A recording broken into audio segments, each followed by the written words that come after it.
passar aqui, grande. Você tá quebrando minhas pernas. Não, mas é que era pra filmar a hora que nós vamos soltar, olha o teu pé ali, tá? Tô filmando desde o começo, viu? É. Olha lá, o Beto. O Beto. Ô Beto, tu pode segurar pelo rabo dela na ferra, não? O Beto com a linha perdida. Espera. Voltou. Espera um pouquinho. Mostra ela ali, ó. Manda abraço. Segura ela um pouco pelo rabo aí. Soltamos o peixinho que o Beto pegou de novo aí. Uma cachorra pequena. Daí da natureza. Falou mais alto. Peixe pequeno a gente solta tudo. Certo, Zeca? Certo. É isso Pescador aí. ecologicamente correto.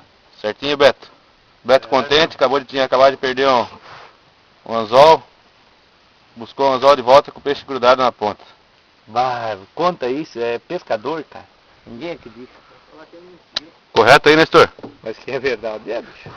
Isso aí tu vai contar lá pra quem, Nestor? Conta pro João isso aí. Não vai chamar de mentira. Será que o João vai acreditar ou não? João Cunhudo.